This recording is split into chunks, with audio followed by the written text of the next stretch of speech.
Hi everybody. Can everybody hear me in the back? Yeah, everybody in the back can hear me, right?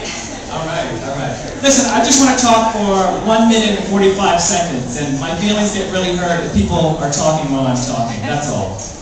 It's okay? It's not working. Okay.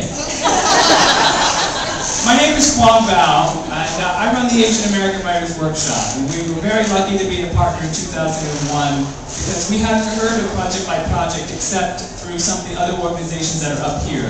And we're really happy and excited to be in a kind of sort of community of people who do a lot of good work. Hey, I do that all the time. I recommend it highly.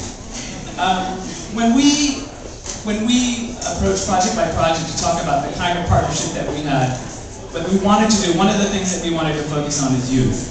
And I want to tell you just a little bit about the fact that it was fantastic to see people who were from the world of banking and business and suits popping over to our space. We have a beautiful loft on West 32nd Street, and it was wonderful because one of the things that we wanted the Project by Project volunteers to do was to shellac and paint our bookshelves.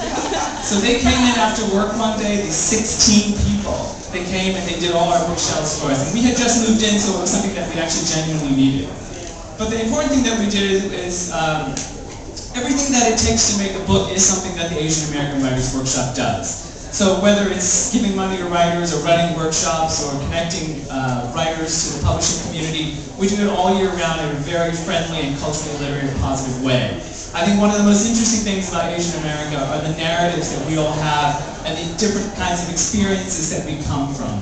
So we're an organization where you can say almost anything and we will never blink because we think that that's really cool. You know how when you tell people your story about the time that your mother blah blah blah and people are like, what? We're like, yeah, my mother da da da da da da da. So you're actually in an organization that does a lot of dialogue with the community, and we really value the cultural literacy that we bring to all the people who come through our space. We're 16 years old and we have now 800 members in the audience every year, about 11,000. So we're not this kind of young organization that we were when we started, but it was actually just started by 6 people who were writers who wanted to share their work. And we shared an office with A magazine. Some of you may remember them. Some of you may have worked for them.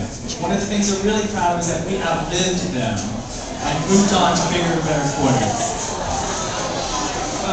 Just because you're Asian American doesn't mean you have to be nice.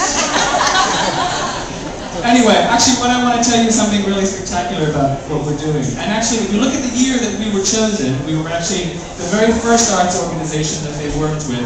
But also during that year, because of what happened around 9/11, we were really happy to take half of the money that Project by Project raised. And I feel like I just want to say the number because it was big enough to warrant this kind of attention. They raised $40,000 for the Asian American Writers Workshop. So we took 15,000 of that and we gave it to a fund that was part of 9/11. And we were really happy that that charity was kind of ecological, if you want to call it something like that.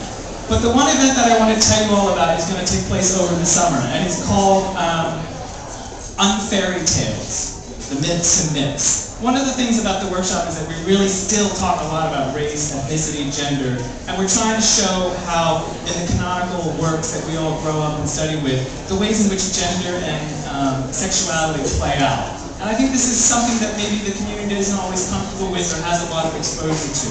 So this is working with high school students through the 5 boroughs in New York City and trying to introduce them to this body of literature and show them the way in which those kinds of stories shape the roles that we all have. Which isn't to say that some of these stories aren't some of the best in literature, but just to show the connection between literature and society. So this is the kind of cultural activity that we want to introduce to all of you because we feel like we're all in this together. We really admire the work of many of the organizations here. We're really grateful for the generosity of Project by Project. We're really proud that we've lasted for 10 years and we're happy to join in the food wine tasting later this year. Thank you very much.